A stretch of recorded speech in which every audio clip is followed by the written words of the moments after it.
Hey everyone, today we're going to do a spirit guided excerpt from Transmissions for Humanity, Book 1 by Vickie Verlie, the rock and roll prophetess. I will go ahead and link her channel down below. You should check her out. She's awesome.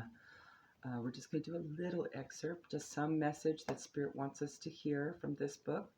Doesn't have page numbers, so we're going to sort of like a journal entry, right? Just of all the transmissions she's gotten from higher dimensional beings. Okay, so we'll go ahead and roll the dice to get whichever closest date, I suppose, that we can get to. Okay, whatever is before or after. Okay, I'll go ahead and roll, and these numbers may also be significant for you at this time as well. Okay, what guidance do you have through Vickie's amazing transmissions for humanity for us today, please, and thank you so very much. All right, we have 12, so something close to December, 2, and 1.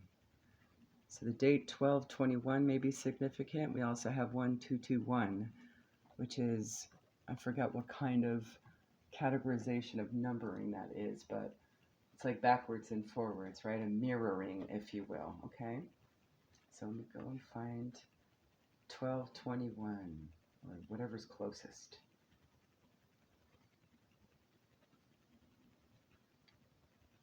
And if not, we'll go ahead and break down the 12 to a 3 for March. But we'll see here.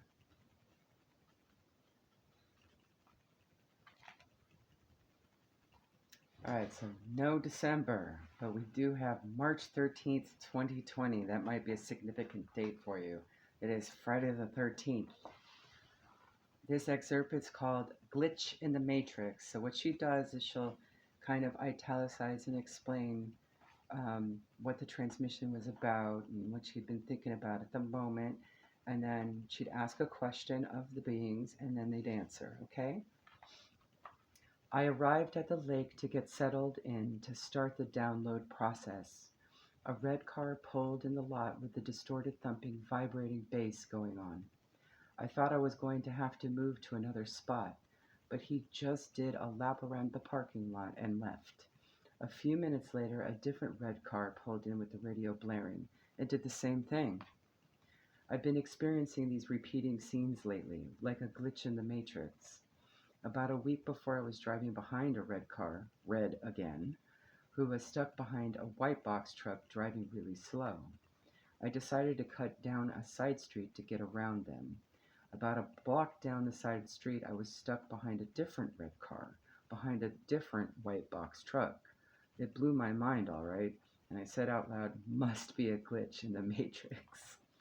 So she asks, "Is that a real thing, a glitch in the matrix?" And they respond, "Yes, it can be.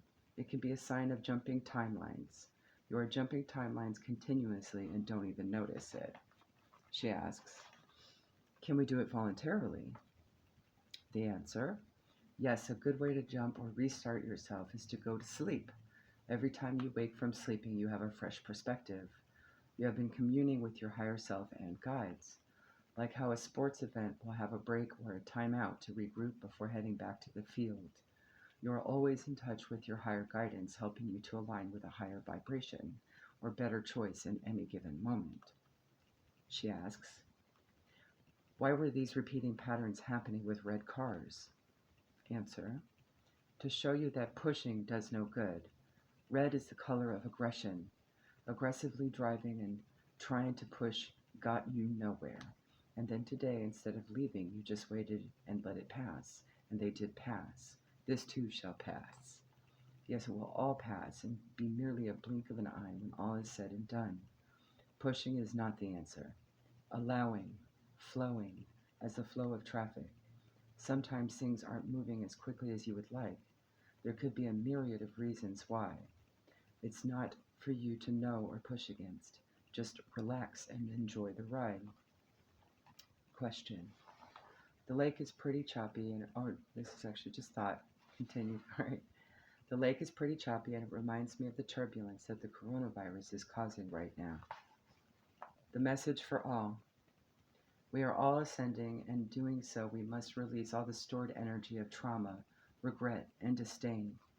It is stuck in our collective auras and must be purged so that we can move forward on this journey of a lifetime. For as we ascend into the higher vibrational rate, these energies and beliefs have no place there. As we are being made aware of our conscious and unconscious fears, they bubble to the surface because it's time for them to go. This causes fear in many, still trying to control. Stay in control of themselves, maintain control over others. It is fruitless to struggle and only makes the process much more painful than it needs to be. Let it pass freely with as little interference as possible. This is the natural way. Nature doesn't fight against the seasons. The leaves on the trees die in the fall and renew in the spring. It is the natural order. Trying to hold it at bay is an enormous waste of energy. Rejoice in the changes, for it is ever occurring. Do not feed into the collective fear. Instead, be the beacon of light that you came here to be, that we all came here to be, that you all have within you as part of the divine order. There you go, guys. Have a good one.